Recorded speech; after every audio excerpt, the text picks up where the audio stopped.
இனி வருகின்ற நாட்கள் உங்களுக்கு நல்லதே நடக்கட்டும். அனைவருக்கும் வணக்கம். நம்ம இன்றைக்கி பார்க்க இருக்கிறது மீன ராசி. ஒவ்வொருத்தருமே நினைக்கிறது என்னென்னா, நம்மளுடைய வாழ்க்கை எப்படி போக போகுது அப்படிங்கிறதுல தெரிஞ்சுக்கணும் அப்படிங்கிற ஒரு ஆர்வம் அதிகமாகவே இருக்கும்.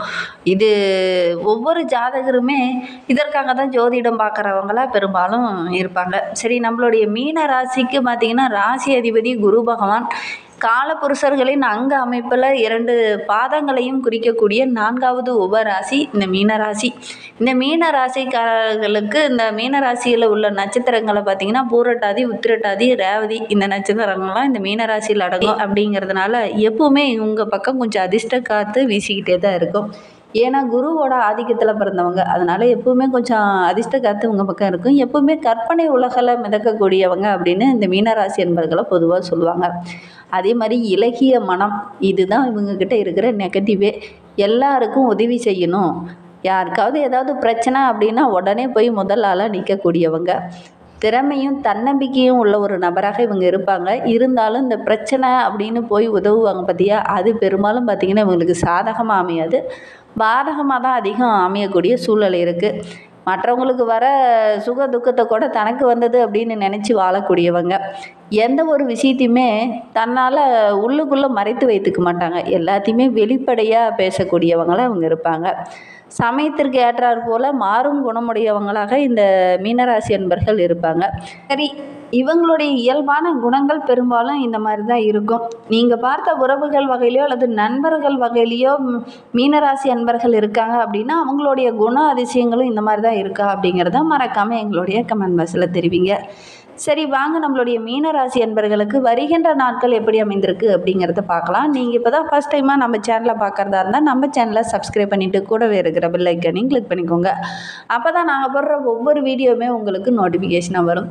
நீங்கள் மீனராசி அன்பராக இருந்தால் மறக்காமல் நம்மளுடைய சேனலுக்கு ஒரு லைக் கொடுத்துட்டு உங்களுடைய உறவுகள் வகையில் யாராவது மீனராசி அன்பர்கள் இருக்காங்க அப்படின்னா மறக்காமல் இந்த வீடியோவை அவங்களுக்கும் ஷேர் பண்ணி விடுங்க.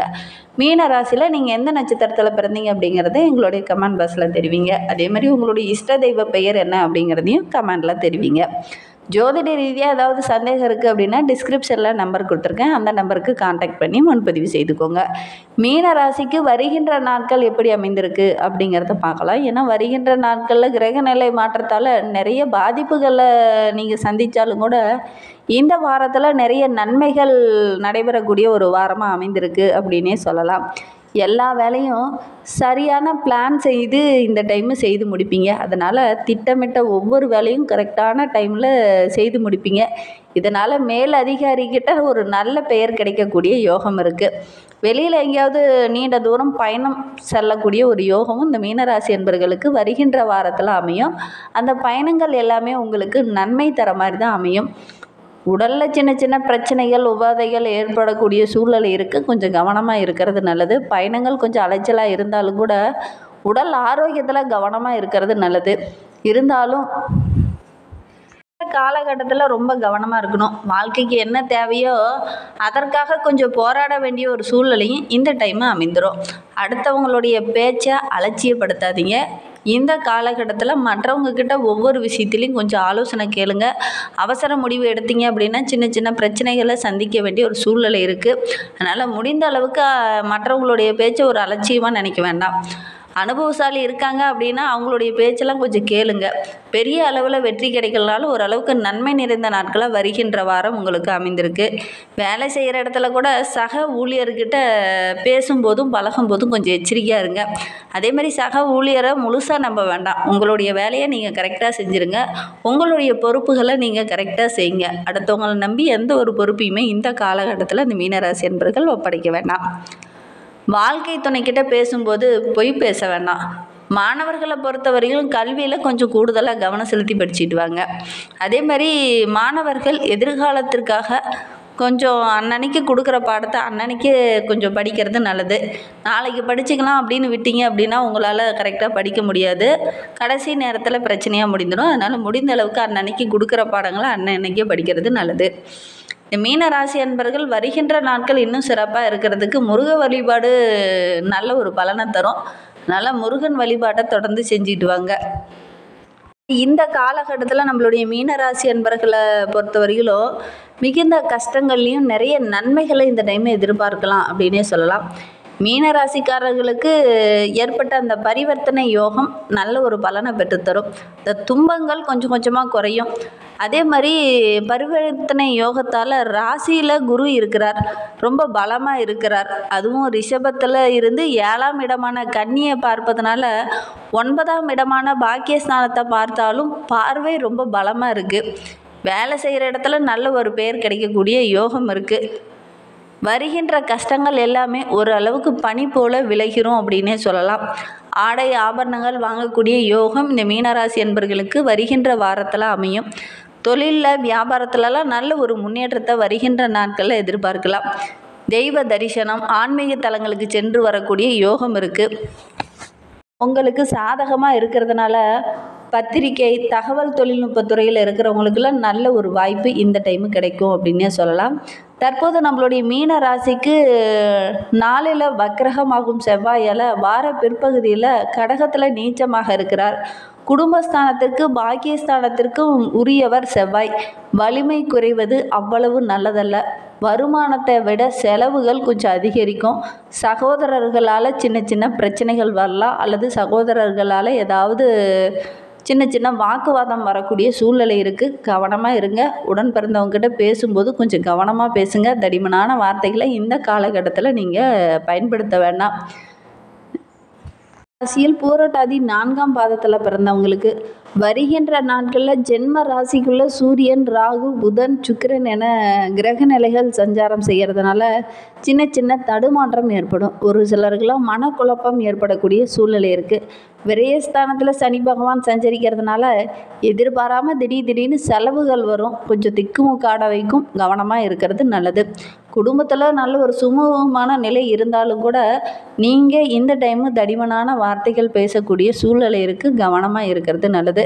சுகஸ்தானத்தில் செவ்வாய் சஞ்சரிப்பதனால உழைப்பு கொஞ்சம் இந்த டைம் அதிகமாக போடணும். வேலைப்பளு கொஞ்சம் அதிகமாக இருக்கும். பணிபுரிகிற இடத்துல கூட வேலைப்பளு கொஞ்சம் அதிகமாக இருக்கக்கூடிய ஒரு சூழ்நிலை இருக்குது. வியாபாரத்தில் தொழிலில் கொஞ்சம் கூடுதலாக கவனம் செலுத்திட்டு வாங்க. நாளைக்கு பார்த்துக்கலாம் அப்படின்னு எந்த ஒரு விஷயத்தையும் தள்ளிப்பட வேண்டாம். அன்னன்னைக்கு செய்ய வேண்டிய வேலையை அன்னன்னைக்கு நீங்கள் செய்து முடிக்கிறது நல்லது. அரசு பணியில் இருக்கிறவங்களுக்கு மேலதிகாரியால் சின்ன சின்ன நெருக்கடிகள் வரக்கூடிய சூழ்நிலை இருக்குது. வழக்கு விவகாரங்களில் இருக்கிறவங்களுக்கு சின்ன சின்ன இடைச்சல் வரும், தள்ளி போகும். கரெக்டான டைமில் அந்த வழக்கு முடியாது, கொஞ்சம் நாளாகக்கூடிய சூழ்நிலை இருக்குது. வருகின்ற நாட்களில் உங்களுக்கு சந்திராஷ்டமம் அப்படின்னு பார்த்தீங்கன்னா ஏப்ரல் 13ஆம் தேதி உங்களுக்கு சந்திராஷ்டமம் இருக்குது. அன்றைய தினம் நீங்கள் புதிய முயற்சி எதிலையும் ஈடுபட வேண்டாம். உத்திரட்டாதி நட்சத்திரக்காரர்களுக்கு வருகின்ற 7 நாட்களும் எப்படி அமைந்திருக்கு அப்படிங்கிறத பார்க்கலாம். விரயஸ்தானத்தில் சஞ்சரித்து வரும் சனி பகவான் பல வகையில் உங்களை செலவுகளை அதிகரிப்பார். குடும்பத்தில் சிறு சிறு பிரச்சனைகள் வரக்கூடிய சூழ்நிலை இருக்குது. வியாபாரத்தில் எதிர்பார்த்த அளவுக்கு லாபம் கிடைக்கிறதுக்கு நீங்கள் கொஞ்சம் போராட வேண்டிய சூழ்நிலை இருக்குது. தொழில் நிறுவனங்கள் நடத்துகிறவங்களுக்கெல்லாம் பணியாளர்களுடைய ஒத்துழைப்பு கொஞ்சம் குறையும். வேலை பளு கொஞ்சம் அதிகமாக இருக்கும். உழைப்புக்கேற்ற நல்ல ஒரு வருமானம், அங்கீகாரம் கிடைக்காம போகும். மனதில் ஒரு விதமான குழப்பம் ஏற்படக்கூடிய சூழ்நிலை இருக்குது. உடல் ஆரோக்கியத்தில் கூட சின்ன சின்ன பிரச்சனைகளை அப்பப்போ சந்திக்க வேண்டிய ஒரு சூழ்நிலை இருக்குது. கவனமாக இருக்கிறது நல்லது. தனாதிபதி செவ்வாய் சுகஸ்தானத்தில் சஞ்சரிப்பதனால நினைப்பதற்கு மாறாக ஒவ்வொன்றும் நடக்கும். அதனால் கொஞ்சம் மனம் வருத்தம் ஏற்படக்கூடிய சூழ்நிலை இருக்குது. உங்களுக்கு ஏப்ரல் 13ஆம் தேதி சந்திராஷ்டமம் இருக்குது. அன்றைய தினம் நீங்கள் புதிய முயற்சி எதிலையும் ஈடுபட வேண்டாம். ரேவதி நட்சத்திரத்தில் பிறந்தவங்களுக்கு வருகின்ற நாட்களில் புதன் பகவான் சஞ்சாரம், ராசிநாதன் குருவோட சஞ்சாரமும் சாதகமாக இல்லை. அதனால் ஒவ்வொரு வேலையிலையுமே ரொம்ப கவனமாக இருக்கணும். வியாபாரமாகட்டும், தொழிலாகட்டும், எந்த ஒரு விஷயத்தில் ஈடுபடுறதா இருக்கட்டும், கொஞ்சம் கவனமாக இருங்க. அவசரப்பட்டு எந்த ஒரு காரியத்திலையுமே இந்த காலகட்டத்தில் நீங்கள் இறங்க வேண்டாம். அரசு பணியில் இருக்கிறவங்க மற்றவங்களுடைய ஆலோசனையை கொஞ்சம் கேட்டு அதன் பிரகாரம் செயல்படுறது நல்லது. குரு பகவானுடைய பார்வை உண்டாவதனால வாழ்க்கை துணைக்கிட்ட சின்ன சின்ன பிரச்சனைகள் ஏற்படக்கூடிய சூழ்நிலை இருக்குது. கவனமாக இருக்கிறது நல்லது. இன்னும் உங்களுடைய வாழ்க்கை சிறப்பாக அமையறதுக்கு பெருமானை தொடர்ந்து வழிபட்டுட்டு வாங்க. உங்களுடைய வாழ்க்கையில் உள்ள பிரச்சனைகள், ஆரோக்கியத்தில் உள்ள பிரச்சனைகள் எல்லாமே சரியாகும். நம்பிக்கையோட முருகப்பெருமானை வழிபட்டுட்டு வாங்க. உங்களுடைய கடன் பிரச்சனையும் படிப்படியாக குறையும். நம்பிக்கையோடு செய்யுங்க. கண்டிப்பாக இது எல்லாமே சரியாகும். வருகின்ற நாட்களில் உங்களுக்கு சந்திராஷ்டமம் அப்படின்னு பார்த்தீங்கன்னா ஏப்ரல் 14ஆம் தேதி உங்களுக்கு சந்திராஷ்டமம் இருக்குது. அன்றைய தினம் நீங்கள் புதிய முயற்சி எதிலையும் ஈடுபட வேண்டாம். இந்த மாதிரி பயனுள்ள தகவலை நீங்கள் தொடர்ந்து கேட்கணும் அப்படின்னு நினச்சிங்கன்னா நம்ம சேனலை சப்ஸ்கிரைப் பண்ணிவிட்டு கூடவே இருக்கிற பெல் ஐக்கானையும் கிளிக் பண்ணிக்கோங்க. அப்போ தான் நாங்கள் போடுற ஒவ்வொரு வீடியோவுமே உங்களுக்கு நோட்டிஃபிகேஷனாக வரும். நீங்கள் மீனராசி அன்பராக இருந்தால் மறக்காமல் நம்மளுடைய சேனலுக்கு ஒரு லைக் கொடுத்துட்டு உங்களுடைய உறவுகள் வகையிலோ அல்லது நண்பர்கள் வகையிலோ யாராவது மீனராசி அன்பர்கள் இருக்காங்க அப்படின்னா மறக்காமல் இந்த வீடியோவை அவங்களுக்கும் ஷேர் பண்ணி விடுங்க. மீனராசியில் நீங்கள் எந்த நட்சத்திரத்தில் பிறந்தீங்க அப்படிங்கிறத மறக்காமல் எங்களுடைய கமெண்ட் பாக்ஸில் தெரிவிங்க. தேங்க்யூ.